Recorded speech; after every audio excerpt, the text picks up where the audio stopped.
Day 22. Exodus 4-6. Then Moses answered, What if they do not believe me or listen to my voice? For they may say, The Lord has not appeared to you. And the Lord asked him, What is that in your hand? A staff, he replied. Throw it on the ground, said the Lord. So Moses threw it on the ground, and it became a snake, and he ran from it. Stretch out your hand and grab it by the tail, the Lord said to Moses, who reached out his hand and caught the snake, and it turned back into a staff in his hand. This is so that they may believe that the Lord, the God of their fathers, the God of Abraham, the God of Isaac, and the God of Jacob, has appeared to you. Furthermore, the Lord said to Moses, Put your hand inside your cloak. So he put his hand inside his cloak, and when he took it out, his hand was leprous, white as snow. Put your hand back inside your cloak, said the Lord. So Moses put his hand back inside his cloak, and when he took it out, it was restored, like the rest of his skin. And the Lord said, If they refuse to believe you or heed the witness of the first sign, they may believe that of the second. But if they do not believe even these two signs or listen to your voice, take some water from the Nile and pour it on the dry ground. Then the water you take from the Nile will become blood on the ground. Please, Lord, Moses replied, I have never been eloquent, neither in the past nor since you have spoken to your servant, for I am slow of speech and tongue. And the Lord said to him, Who gave man his mouth? Or who makes the mute or the deaf, the sighted or the blind? Is it not I, the Lord? Now go. I will help you as you speak, and I will teach you what to say. But Moses replied, Please, Lord, send someone else. Then the anger of the Lord burned against Moses, and he said, Is not Aaron the Levite your brother? I know that he can speak well, and he is now on his way to meet you. When he sees you, he will be glad in his heart. You are to speak to him and put the words in his mouth. I will help both of you to speak, and I will teach you what to do. He will speak to the people for you. He will be your spokesman, and it will be as if you were God to him. But take this staff in your hand so you can perform signs with it. Then Moses went back to his father-in-law Jethro and said to him, Please let me return to my brothers in Egypt to see if they are still alive. Go in peace, Jethro replied. Now the Lord had said to Moses in Midian, Go back to Egypt, for all the men who sought to kill you are dead. So Moses took his wife and sons, put them on a donkey, and headed back to Egypt. And he took the staff of God in his hand. The Lord instructed Moses, When you go back to Egypt, see that you perform before Pharaoh all the wonders that I have put within your power. But I will harden his heart so that he will not let the people go. Then tell Pharaoh that this is what the Lord says, Israel is my firstborn son, and I told you to let my son go so that he may worship me. But since you have refused to let him go, behold, I will kill your firstborn son. Now at a lodging place along the way, the Lord met Moses and was about to kill him. But Zipporah took a flint knife, cut off her son's foreskin, and touched it to Moses' feet. Surely you are a bridegroom of blood to me, she said. So the Lord let him alone. When she said, bridegroom of blood, she was referring to the circumcision. Meanwhile, the Lord had said to Aaron, Go and meet Moses in the wilderness. So he went and met Moses at the mountain of God and kissed him. And Moses told Aaron everything the Lord had sent him to say, and all the signs he had commanded him to perform. Then Moses and Aaron went and assembled all the elders of the Israelites, and Aaron relayed everything the Lord had said to Moses. And Moses performed the signs before the people, and they believed. And when they heard that the Lord had attended to the Israelites and had seen their affliction, they bowed down and worshipped. After that, Moses and Aaron went to Pharaoh and said, This is what the Lord, the God of Israel, says, Let my people go, so that they may hold a feast to me in the wilderness. But Pharaoh replied, Who is the Lord that I should obey his voice and let Israel go? I do not know the Lord, and I will not let Israel go. The God of the Hebrews has met with us, they answered. Please let us go on a 3-day journey into the wilderness to sacrifice to the Lord our God, or he may strike us with plagues or with the sword. But the king of Egypt said to them, Moses and Aaron, why do you draw the people away from their work? Get back to your labor. Pharaoh also said, Look, the people of the land are now numerous, and you would be stopping them from their labor. That same day Pharaoh commanded the taskmasters of the people and their foremen, You shall no longer supply the people with straw for making bricks. They must go and gather their own straw. But require of them the same quota of bricks as before, do not reduce it. For they are lazy, that is why they are crying out, "Let us go and sacrifice to our God." Make the work harder on the men so they will be occupied and pay no attention to these lies. So the taskmasters and foremen of the people went out and said to them, "This is what Pharaoh says, I am no longer giving you straw. Go and get your own straw wherever you can find it, but your workload will in no way be reduced." So the people scattered all over the land of Egypt to gather stubble for straw. The taskmasters kept pressing them, saying, "Fulfill your quota each day, just as you did when straw was provided." Then the Israelite foremen, whom Pharaoh's taskmasters had set over the people, were beaten and asked, "Why have you not fulfilled your quota of bricks yesterday or today, as you did before?"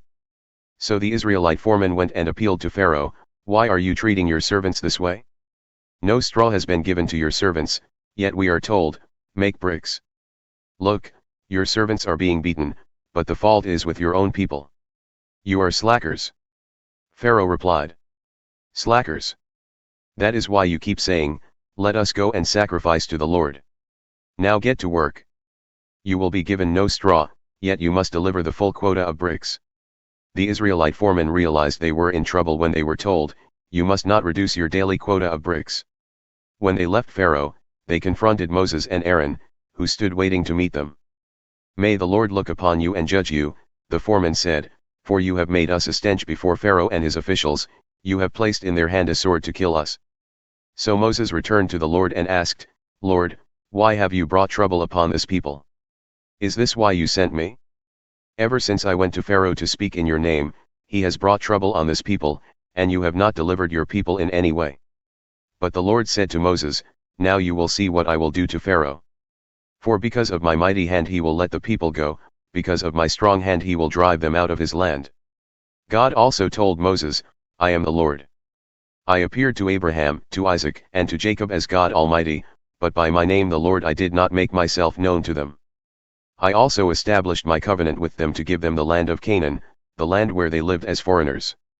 Furthermore, I have heard the groaning of the Israelites, whom the Egyptians are enslaving, and I have remembered my covenant. Therefore tell the Israelites, I am the Lord, and I will bring you out from under the yoke of the Egyptians and deliver you from their bondage.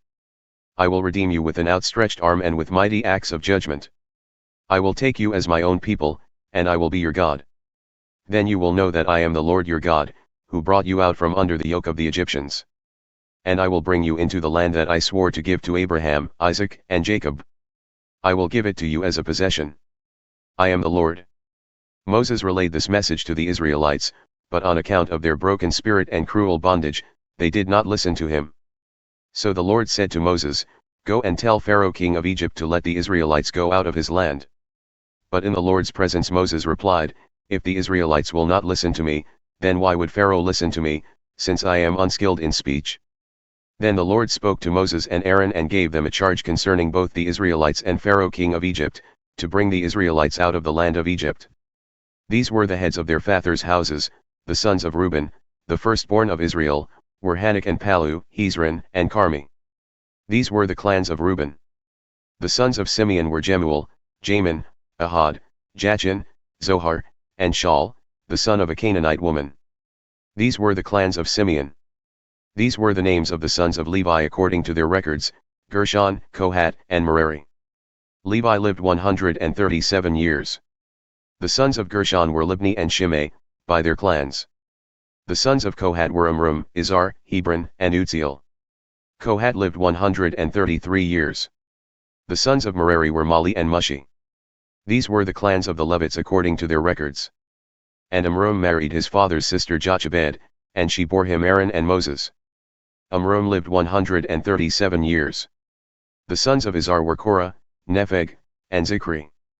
The sons of Uzziel were Misal, Elzaphan, and Sithri. And Aaron married Elisheva, the daughter of Amminadab and sister of Nahshon, and she bore him Nadab and Abihu, Eleazar, and Ithamar.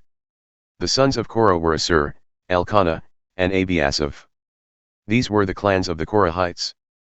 Aaron's son Eleazar married one of the daughters of Putiel, and she bore him Phinehas. These were the heads of the Levite families by their clans. It was this Aaron and Moses to whom the Lord said, "Bring the Israelites out of the land of Egypt by their divisions." Moses and Aaron were the ones who spoke to Pharaoh king of Egypt in order to bring the Israelites out of Egypt. Now on the day that the Lord spoke to Moses in Egypt, he said to him, I am the Lord, tell Pharaoh king of Egypt everything I say to you. But in the Lord's presence Moses replied, Since I am unskilled in speech, why would Pharaoh listen to me? Matthew 14 verses 22 to 36. Immediately Jesus made the disciples get into the boat and go on ahead of him to the other side, while he dismissed the crowds. After he had sent them away, he went up on the mountain by himself to pray. When evening came, he was there alone, but the boat was already far from land, buffeted by the waves because the wind was against it. During the fourth watch of the night, Jesus went out to them, walking on the sea. When the disciples saw him walking on the sea, they were terrified. It's a ghost, they said, and cried out in fear. But Jesus spoke up at once, Take courage. It is I. Do not be afraid. Lord, if it is you, Peter replied, command me to come to you on the water. Come, said Jesus. Then Peter got down out of the boat, walked on the water, and came toward Jesus. But when he saw the strength of the wind, he was afraid, and beginning to sink, cried out, Lord, save me. Immediately Jesus reached out his hand and took hold of Peter. You of little faith, he said, why did you doubt? And when they had climbed back into the boat, the wind died down. Then those who were in the boat worshipped him, saying, Truly you are the Son of God. When they had crossed over, they landed at Gennesaret. And when the men of that place recognized Jesus, they sent word to all the surrounding region. People brought all the sick to him and begged him just to let them touch the fringe of his cloak. And all who touched him were healed.